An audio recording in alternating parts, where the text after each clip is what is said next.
Picking up at number 9,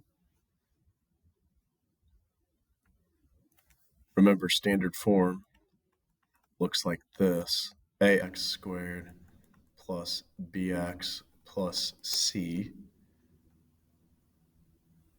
So in this case, a is in front of x squared. I see a negative, so a is equal to -1. B is in front of x, which is a -6. C is the number by itself, which is 5. The axis of symmetry, remember this, it is opposite b over 2a. So opposite of -6 is 6 over 2 times -1. 6 divided by -2 is -3. So the equation of the axis of symmetry then, x equals -3. This is a vertical line at -3. 1, 2, 3. So it looks like this. Thanks. Now I go on, find the x coordinate of the vertex. I just did. X is -3. It is the same as the axis of symmetry. Plot the y coordinate of the vertex, or find, and then plot the vertex. So I'm looking for the y that I find when x is -3. So negative, as there was already a negative there, -3 squared minus 6, -3 plus 5. And I would key all of this at once in the calculator using parentheses where that value is. If entered correctly, this y will equal 14. So the vertex then will be -3, 14. And apologies because I know it doesn't quite fit on this graph. So -3, 14. So 10, 11, 12. Pretend it's about here, somewhere up there. Find and plot the y-intercept. Well, the y-intercept is where x is 0. So -0 squared minus 6 zeros plus 5, which is just 5. Shortcut to that, this is the c value. So my y-intercept is at 0, 5. 1, 2, 3, 4, 5. Plot the mirror image of the y-intercept across the axis of symmetry. I'm 3 to the right, so I'm going to go 1, 2, 3 to the left. Connect these dots. Yikes. Trying to draw this with a smooth curve. Whoa. Again, trying. And that's what this parabola roughly would look like. Now in the factoring section, remember your first look is for the greatest common factor. In this case, the GCF of 8 and 12, the biggest number that goes into both is 4, but then I'm looking at x to the second and x to the first. I take the smaller of those two powers, so I'm factoring out 4x from each of these.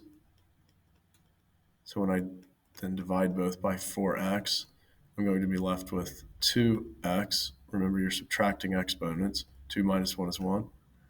And then 12x divided by 4x with a minus is 3. X's would cancel, don't show another x here. And that's done. Word of caution, make sure that when you factor out a GCF, if it shows up here, it must show up right there. Whatever you give us needs to distribute back to what we gave you. On number 11, out of 12 and 15, I can take 3. Then I'm looking at x to the 6 versus x to the 4. I don't go any smaller than what I see, which is x to the 4. And then y to the 4 and y to the 2. Again, same idea. I don't go smaller than the y second I see. Those are each coming, or that's coming out of each. So when I do that, if I divide this by 3x to the 4th y squared, 12 divided 3 is 4. On the exponents of x, 6 minus 4 is 2. 4 minus 2 on the y is 2. And when I divide 15x to the 4th y squared by this, Notice x to the fourth will cancel, y squared will cancel. 15 divided by 3 is 5.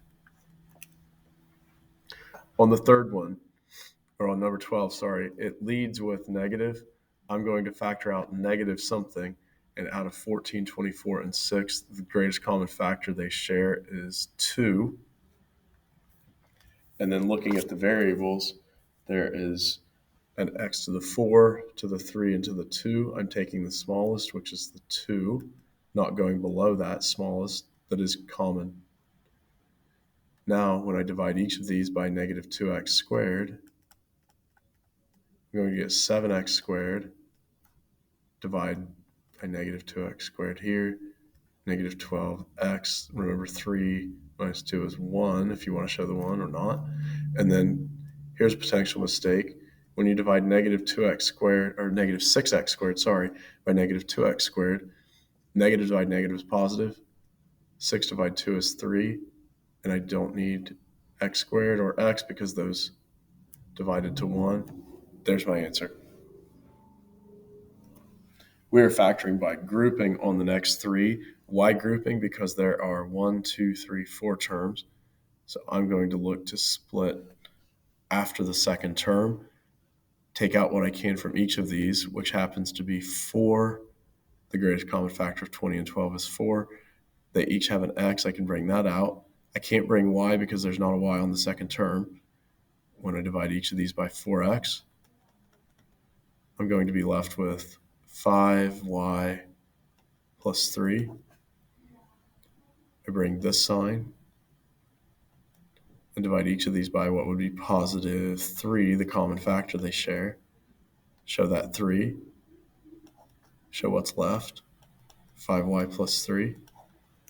Now my answer then will be 5y plus 3, the new common factor, and 4x plus 3.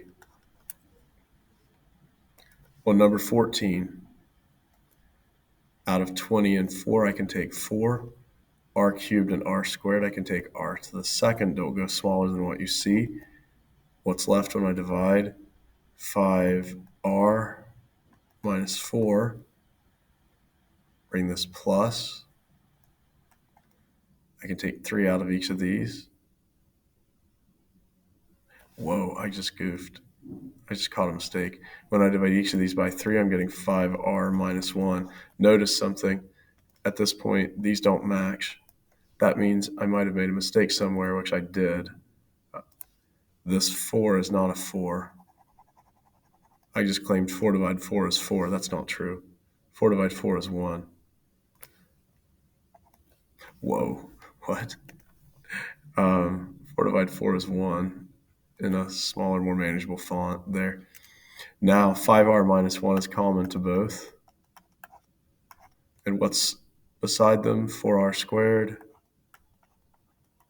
and 3.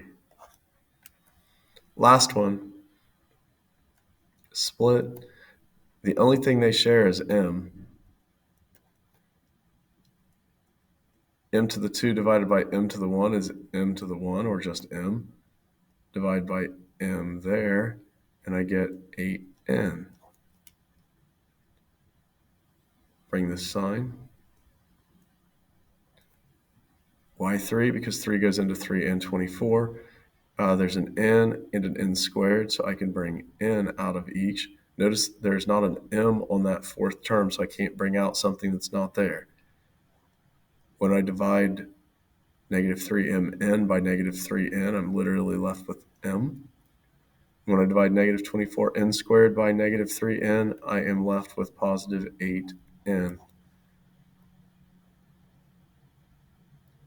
I have an m plus 8n multiplying by an m minus 3n.